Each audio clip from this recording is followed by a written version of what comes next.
E no dia 30 de novembro de 2022, o mundo mudou para sempre.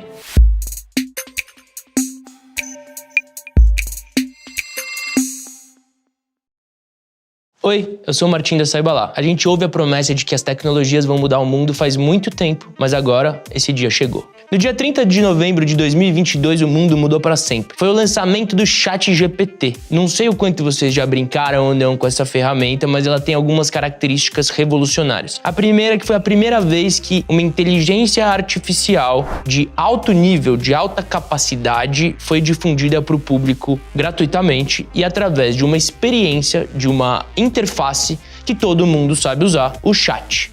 Esse negócio tem usos potenciais impressionantes, tipo a capacidade de escrever textos de altíssima qualidade, seja para jornais, para revistas, para trabalhos de escola, de faculdade. O ChatGPT traduz com precisão qualquer tipo de texto ou artigo que você queira ler. Para vocês terem uma ideia, o Google testou o ChatGPT num processo seletivo interno deles para uma vaga que paga R$1 milhão por ano. E o ChatGPT, respondendo as perguntas do processo seletivo, ele teria passado nesse processo seletivo. O ChatGPT respondeu as questões da OAB e teria passado na OAB, em concursos de medicina, de direito nos Estados Unidos, inclusive em provas de MBA. Para você ter uma ideia, o ChatGPT tem a capacidade de escrever códigos de programação e de corrigir códigos de programação. Então você pode pegar um código aqui que está com algum problema de 1000 linhas, 5000 linhas, joga no ChatGPT, ele deflagra em segundos onde está o erro. Então eu fiz uns testes aqui e, por exemplo, perguntei como conseguir R$10 mil em 30 dias. Ele me trouxe respostas desde fazer pesquisas remuneradas até vender objetos no OLX, me deu algumas ideias. Eu fui testar até onde esse negócio conseguiria ir e aí eu pedi para ele criar uma canção sobre o semiárido brasileiro em japonês. E olha a resposta que ele me deu em segundos. Com certeza ficou horrível, né? Mas ele fez isso em segundos. E aí eu pedi a tradução. E tá aqui. Realmente ficou horrível, mas, de novo, fez em segundos, fez em japonês. Agora, tudo isso, eu acho que para entender as aplicabilidades possíveis, é importante a gente falar sobre o que é a inteligência artificial. Mesmo no universo da tecnologia, não existe exatamente um consenso, mas a ideia é que seja um programa de computador que seja capaz de replicar o que a mente humana faz. Então tem as inteligências artificiais mais fracas, mais simples, tipo uma calculadora, que não deixa de ser uma inteligência artificial, porque ela faz uma operação matemática por você. Tem as que são um pouco mais profundas, como por exemplo a Alexa, né, que ela entende o que você está pedindo e ela executa uma tarefa. E tem aquelas que são mais profundas, que elas têm o machine learning, ou seja, o aprendizado de máquina, que ela entende o que está solicitando e ela vai aprendendo na medida que vai tendo novas interações com você. A inteligência artificial, ela funciona a partir de bases de dados, informações que alimentam as respostas dessa máquina. Então eu faço uma solicitação, ela vai entender aquela solicitação, cruzar as respostas com as bases de dados que ela tem e formular a melhor resposta e me entregar a melhor resposta. A verdade é que isso tem um paralelo enorme com como o cérebro humano funciona. A gente, através dos nossos sentidos, visão, olfato, tato, a gente percebe o mundo. Isso é uma informação que é enviada para o nosso cérebro. O nosso cérebro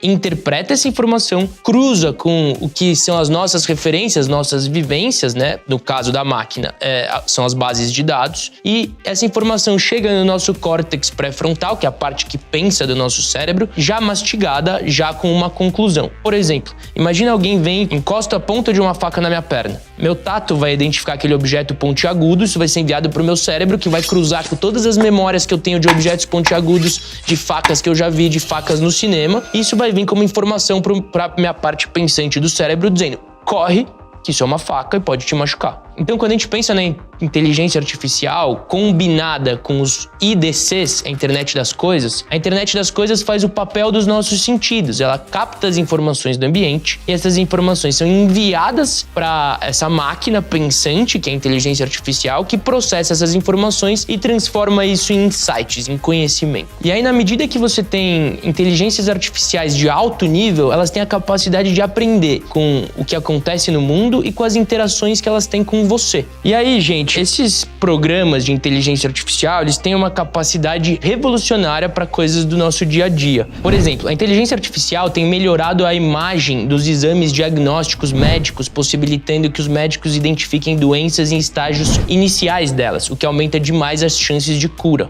A inteligência artificial já tem uma capacidade de reconhecimento facial melhor do que a dos olhos humanos. Isso é usado para diversos contextos, inclusive para governos totalitários, como é o caso da China, que sabe exatamente onde está cada pessoa no território chinês. E com sistemas preditivos de inteligência artificial, eles conseguem prever se alguma pessoa é um potencial perigo para o governo. Esses programas, eles têm uma capacidade de recomendação cada vez melhor de músicas, de amigos, de filmes, a capacidade de automatizar os processos mais diversos. Então, por exemplo, eu como uma tapioca todo dia de manhã. Vai chegar um dia, e não vai demorar muito, que a minha inteligência artificial vai perceber isso, eu vou acordar de manhã e já vai ter uma tapioca feita. Então, os potenciais dessa tecnologia são inenarráveis, eles vão mudar todas as indústrias. O ChatGPT, que surgiu agora, é só um olhinho na fechadura do que a gente vai ver pela frente. Ainda é uma ferramenta com muitas limitações, eu acho que isso vai se desenvolver para usos específicos em indústrias específicas. Mas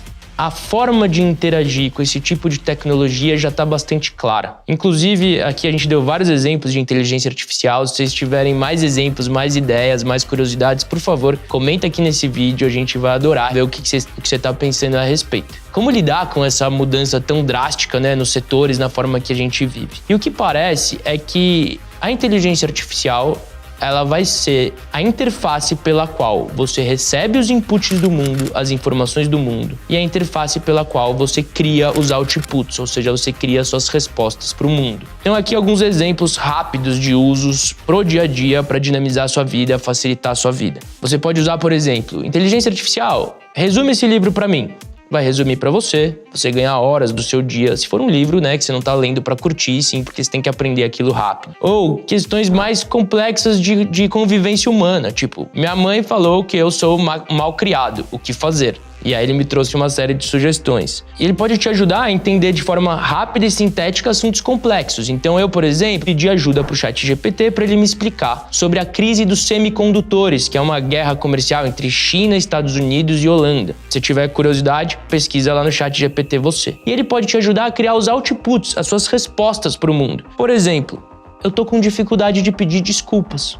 Me ajuda. No final ele traz respostas bem lúcidas de questões sensíveis, né, do comportamento humano e da relação entre seres humanos. Então, quanto antes você entender que essas ferramentas elas vêm para ajudar a gente a absorver as informações de forma mais rápida, objetiva e prática, e para a gente criar as nossas interações, o que a gente leva para o mundo, mais tempo você vai ganhar e mais rápido você vai se acostumar com as dinâmicas de trabalho e de vida de um futuro muito próximo. Então você pode negar uma tecnologia que é inevitável ou abraçar. Eu sugiro que abrace. E aí, gente, esse é só o comecinho de uma revolução gigante que é a gente pisando na era do conhecimento. E se você tiver clareza que você precisa entender com profundidade o contexto tecnológico de mudanças de mundo que a gente vive e conhecer melhor as tecnologias que vão mudar o mundo, clica no link da descrição desse vídeo que a gente tem cursos fantásticos sobre essa temática. Adorei estar aqui com vocês, eu sou o Martim e essa é a Saiba Lá.